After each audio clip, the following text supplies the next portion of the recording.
Hello everybody and welcome to Slay the Spire. Playing as the Silent on Ascension 4, hopefully a heart run. Obtain a random rare card is not nearly as risky on this class, so there is that. I don't like the ones with a negative, and obtain 3 random potions, kinda meh.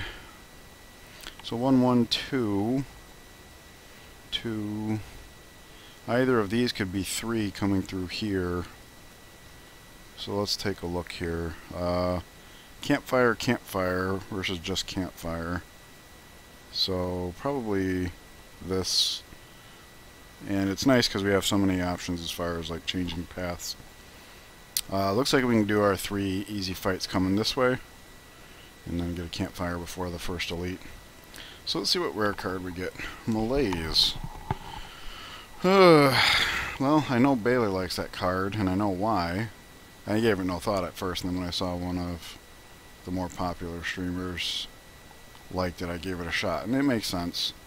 I think the reason it didn't land for me at first is because I wasn't a heart player once upon a time, and the heart sometimes has a times 15 attack, so any amount of lost strength is very strong. And of course multi-attacks. You can do that with a Piercing Wail, though, and obviously, first thing in the game, the Malaise is very out of place. So, we probably end up just playing it to exhaust it half the time. I don't know. Anyways, we're taking 12 here. Let's get rid of 13 block. And then I suppose we pop this one because it leaves it with 8. And we're probably going to draw the Neutralize. So that makes the math work out pretty easily there.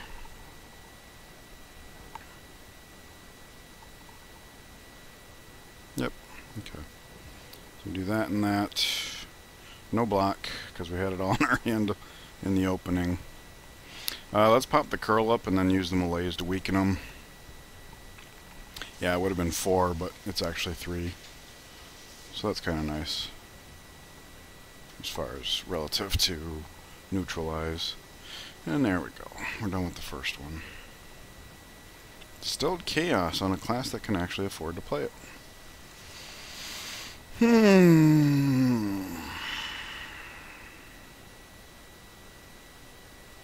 Gotta skip. Escape Plan is basically free because it replaces the card draw, so it's not even a loss of opportunity cost. Unless you consider things like Time Eater and the Heart, because you're playing against your card. But right now we got to be more concerned with Gremlin Knob. We want to add attacks.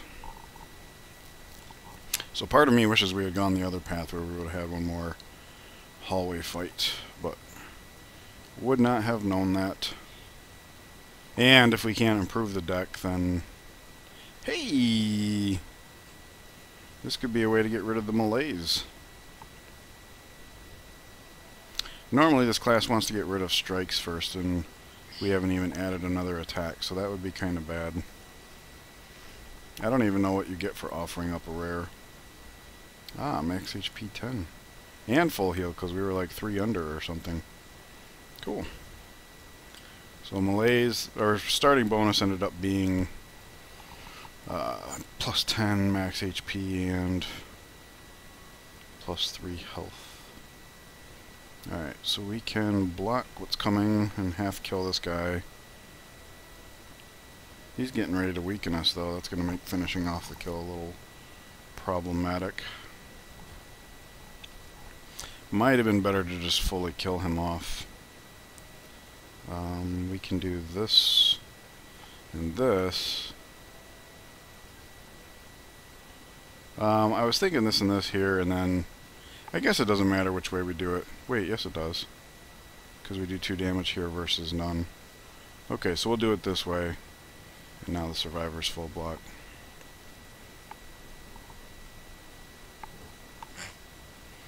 I've been slimed. I don't know. Alright, do the damage we can, get rid of the slime.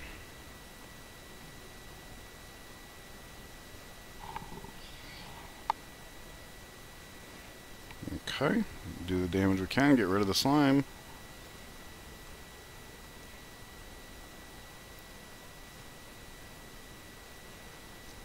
hopefully now we have lethal. Because we were frail. Masterful Stab is an awkward first add.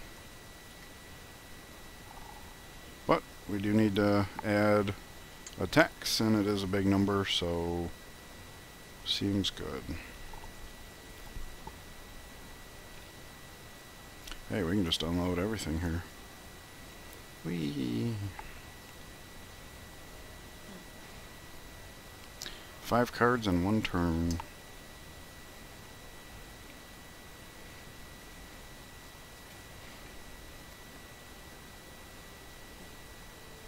Throw your hands in the air. Wave them like you just don't care. His powers were matched, he just didn't say so. Poison Stab is another attack. Hits better than a strike, because it's 9 up front. And then 11 come the next turn. So, I think we need to take the biggest number and make it bigger, even if it is Masterful Stab. And as we get hit, we have to pay more and more to play it. Okay.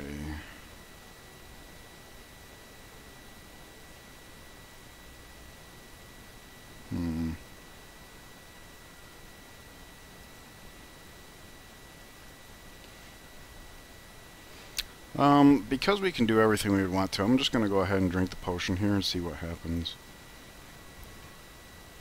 Alright, we have full block now, so we don't need this. And we can't afford to kill the middle one first. And we don't need to put neutralize on it. So we're going to start back here. I'll put the neutralize back here to clear the artifact. That way if we get poison stab, we can actually put the poison on him.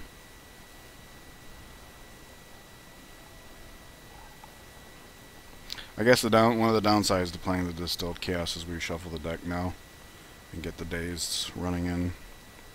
Let's see, 9, 15, 18. Yikes. We are going to take some damage here.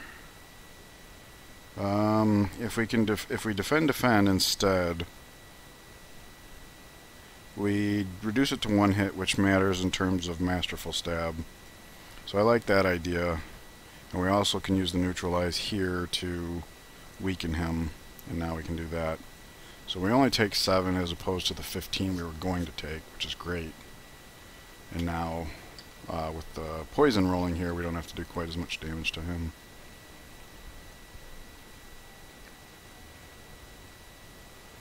Or we just don't do any damage.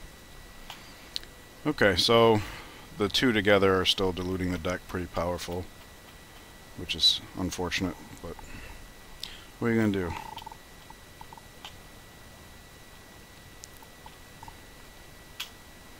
Alright, this is better.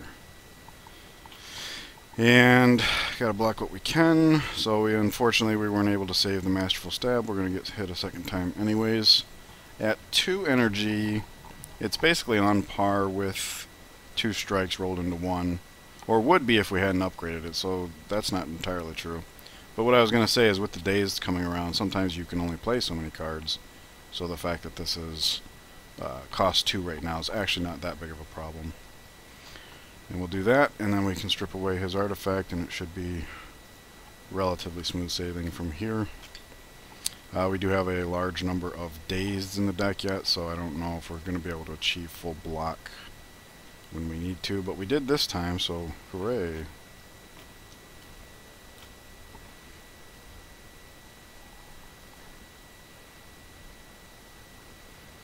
Okay, poison stab, happy to see it. It'd be nicer once we reshuffle the deck and we don't have quite as many dazed to contend with. Eek. Alright, we'll just block what we can. I was contemplating just going full on strike, but there's really no need to. Poison strike. Nope. Okay. Alright. So anything we draw next turn will work. Unless it's all dazed and defends. Hey, hey, hey. Finally! Snecko Skull plays nicely with our poison stab. So it is nice that we already have a poison card. Riddle with holes. We do have a campfire coming up. And that would be 20 for 2. Not bad. Does not play nicely with malleable. It does play nicely with strength scaling, which this class doesn't have much in the way of unless we get like a shuriken.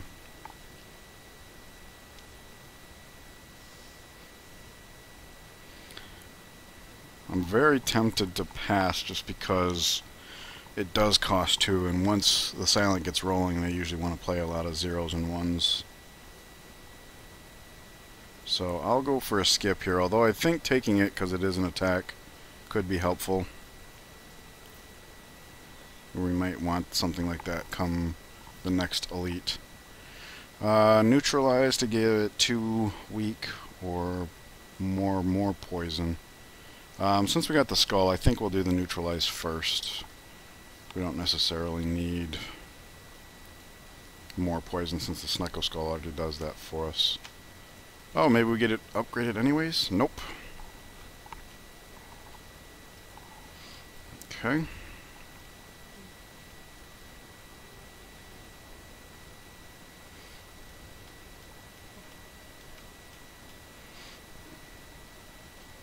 That's a lot to have to block. We'll do this here, and now we're taking 20. And the most we can block is 18. Ditchbeard! Okay, well at least we have one of the curl-ups popped. So it is forward progress on some scale.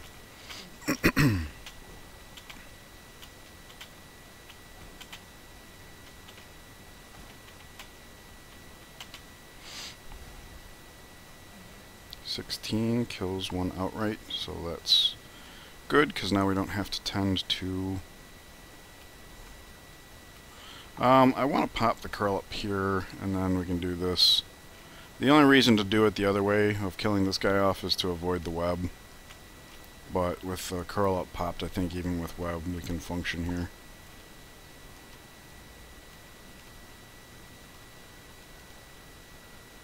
See, this is 7, so that just works there, and that works there. Goodbye. Bye, Louise. You got poisoned. Flechettes is not great. However, we currently have 6 skills in a 14-card deck, so that's better than 2 per 5. Which means flechettes will always be hitting more than a strike, and sometimes more, because later on, we do have the Ring of the Snake, so sometimes we have 7 cards in hand, and of course we'll pick up some draw later on. So even though flechettes is not great, it's not bad. Glass Knife is exactly the kind of thing we were looking for. Unfortunately, we take it, we can't really buy anything else. I kind of like the Cloak and Dagger, but we've been a little slow to pick up cards. We're finally getting our output to a level we would like. Masterful Stab wasn't bad, but at the moment it starts costing more, it's not so great. The Glass Knife is pretty good, though. Unfortunately, we couldn't afford a card removal also. Okay, so... yeah, here Flechette sucks, but that's fine. This is 9. This will be 11 starting next turn, so we will favor that over the Strike Plus. We could use Duplication Potion on the Masterful Stab, or we could hold out to use it on Glass Knife, which would literally do... Wait. Glass Knife starts off doing 16, so it's the same. So we'll do it here, because there's no guarantee we'll draw it next turn. We'll get the poison rolling. Oh yeah, that's right. It's actually more than a strike up front, even because of the skull. I had forgotten. Look at that. Not bad for a turn 1 silent.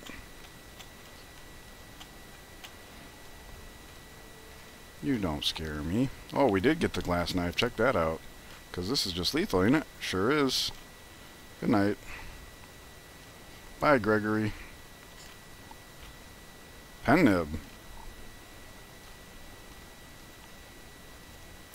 Well, let's try and keep Masterful Stab at 0 then. We do have a couple hard hitters. If I had known we were getting Pen nib, I might have taken the Riddle with holes. Bane is another attack.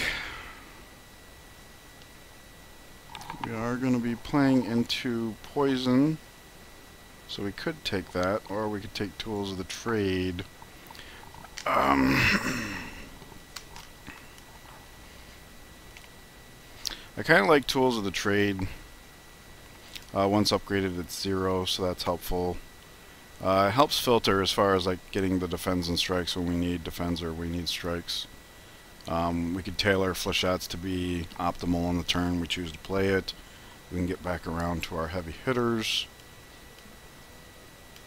Or we can just take the Bane to sometimes have another strong hitter. I like Tools of the Trade. We removed a card already, the starting bonus, and we've done a couple skips. So our deck's actually pretty small for this point, and that card takes advantage of that fairly well. I do think Glass Knife should be our next upgrade, though, because it turns into 12x2, which not only is an upgrade of 8 damage, but also makes the degrade component take twice as many times to get down to normal level before it actually degrades.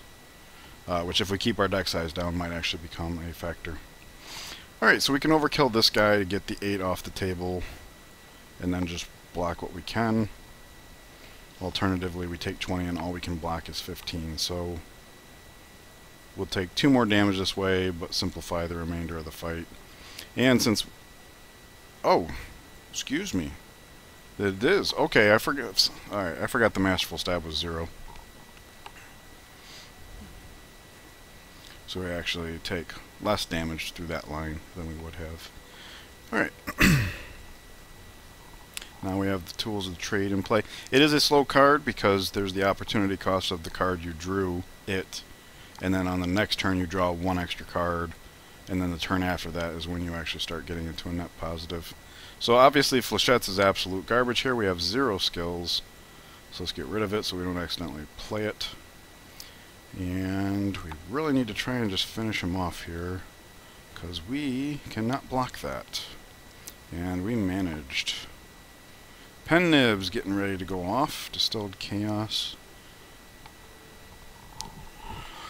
I like the backflip here.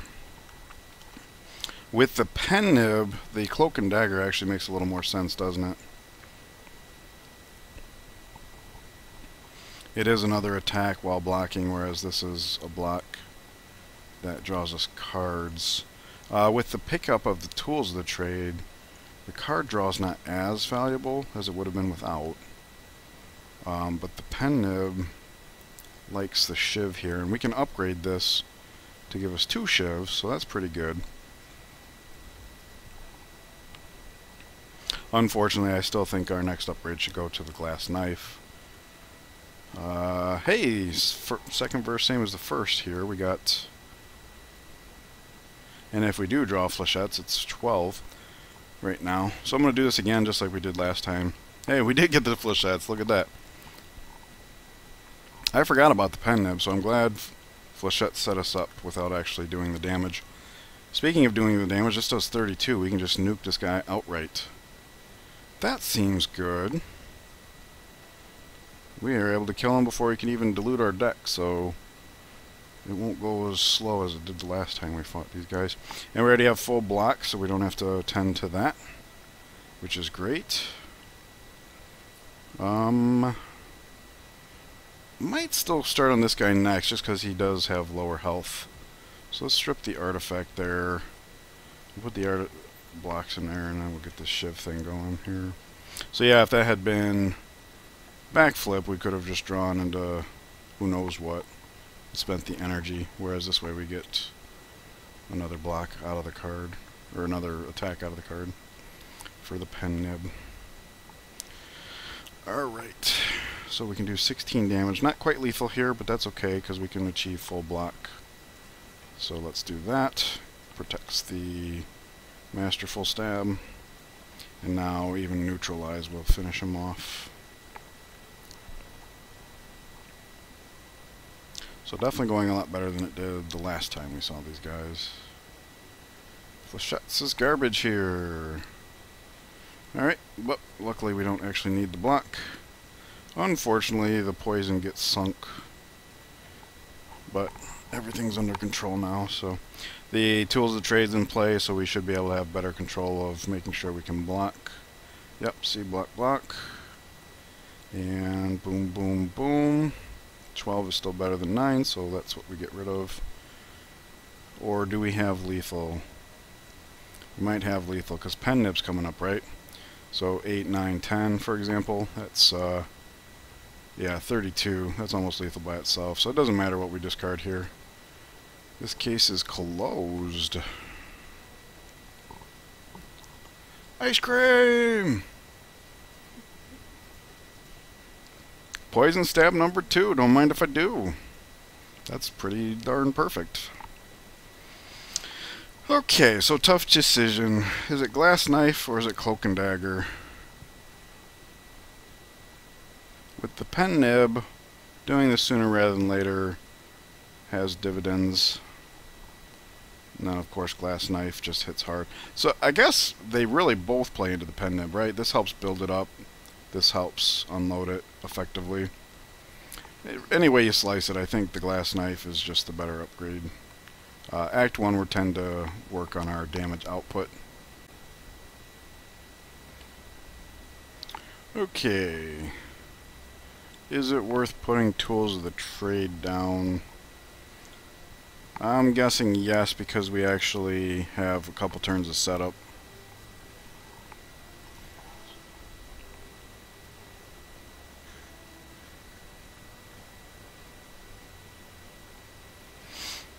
Alright, what to discard? Don't need to block at all this turn, so that's an easy decision.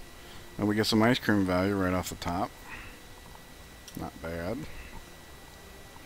And it looks like we're going to be able to make the split, no problem. So let's see. Because of the ice cream value, we will be able to play every attack and Cloak and Dagger. This will obviously be very weak, but it actually plays into Glass Knife perfectly. So let's discard the defend here, and we can say, make sure we play the Flechettes before the skill. 2, 3, and there we go, Glass Knife, 48 damage. And poison kicks in, so we have a split of 10, and if we can do 5 damage to each, we cause them to split.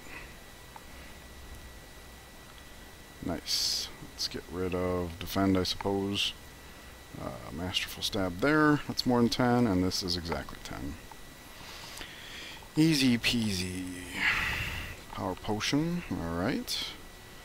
Do we want our melees back? No! Adrenaline's almost always an auto-include. In fact, if I'm not mistaken, the last series I actually did pass on that. I forget why, but probably, I don't know. I'd probably stand by the decision, but we have Neutralize and a Shiv or 2 as far as Wrist Blade goes. But I like the Coffee Dripper in general. It's very good. We got the plus 10, so we're probably not going to need to rest anyways. The deck's finally shaping up to something decent. And with the Ice Cream, that means on bad draw hands, we can roll the extra energy forward. So I think those go very well together. And that is my choice. That's going to do it for Act 1. Thank you guys for joining me. I hope you're enjoying it so far. Please leave any comments you have for me or others down below. And I'll see you guys in the next act. Take care.